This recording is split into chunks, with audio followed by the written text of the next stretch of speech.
రైతుల సంక్షేమానికి కూటమి ప్రభుత్వం కృషి చేస్తోందని నెల్లూరు జిల్లా కోవూరు ఎమ్మెల్యే వేమిరెడ్డి ప్రశాంతిరెడ్డి అన్నారు. కోవూరులో పడుగుపాడు ప్రాథమిక వ్యవసాయ సహకార సంఘం భవనాన్ని, ధాన్యం కొనుగోలు కేంద్రాన్ని ప్రారంభించారు. ఎమ్మెల్సీ ఎన్నికల నేపథ్యంలో గుడివాడ ఆర్డీఓ కార్యాలయంలో బ్యాలెట్ పత్రాలు భద్రపరిచే ప్రదేశాలను జిల్లా కలెక్టర్ ఎస్పీ పరిశీలించారు. బ్యాలెట్ పత్రాలు పంపిణీ చేసే సమయంలో జాగ్రత్తగా ఉండాలని, ఆ ప్రాంతాల్లో సీసీ కెమెరాలు ఏర్పాటు చేయాలని ఆదేశించారు. శ్రీ సత్యసాయి జిల్లా కదిరిలో వైసీపీ నాయకులు గతంలో ప్రభుత్వ స్థలాన్ని ఆక్రమించి చేపట్టిన నిర్మాణాలను మున్సిపల్ అధికారులు తొలగించారు.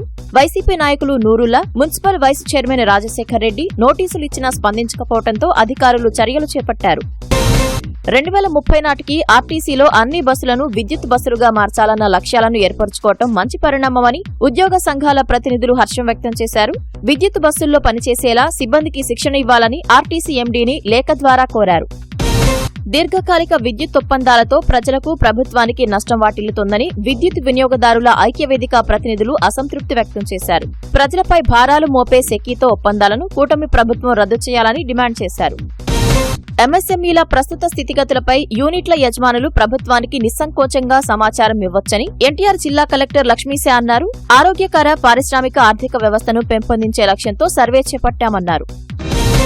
అనంతపురం జిల్లా కనేకల్ మండల కేంద్రంలో కర్ణాటక రాష్ట్రానికి అక్రమంగా తరలించేందుకు సిద్ధంగా ఉంచిన 270 బస్తాల పీడీఎస్ బియ్యాన్ని విజిలెన్స్ అధికారులు సీజ్ చేశారు.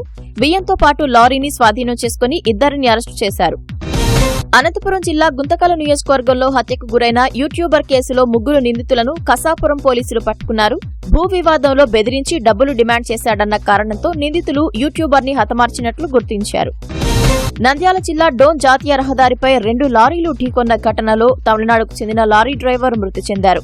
మరో డ్రైవర్, క్లీనర్ కు స్వల్ప గాయాలయ్యాయి. తమిళనాడుకు చెందిన లారీ హైదరాబాద్ నుంచి బెంగళూరు వైపు వెళ్తుండగా ప్రమాదం జరిగింది. అనంతపురం జిల్లా రాయదుర్గం రూరల్ సర్కిల్ పరిధిలో ఆన్లైన్లో మట్కా నిర్వహిస్తున్న 9 మంది బీటర్లను పోలీసులు అరెస్టు చేశారు.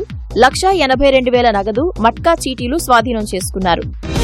జార్ఖండ్ రాజధాని రాంచీలో 6 రోజుల పాటు జరిగిన 68వ అఖిల భారత పోలీస్ డ్యూటీ మీట్లో ఆంధ్రప్రదేశ్ పోలీస్ అధికారుల బృందం 4 స్వర్ణాలు, 1 రజతం, 2 కాంస్య పతకాలు సాధించి సత్తా చాటింది. ప్రతిభ కనపరిచిన అధికారుల బృందాన్ని డీజీపీ హరీష్ కుమార్ గుప్తా అభినందించారు.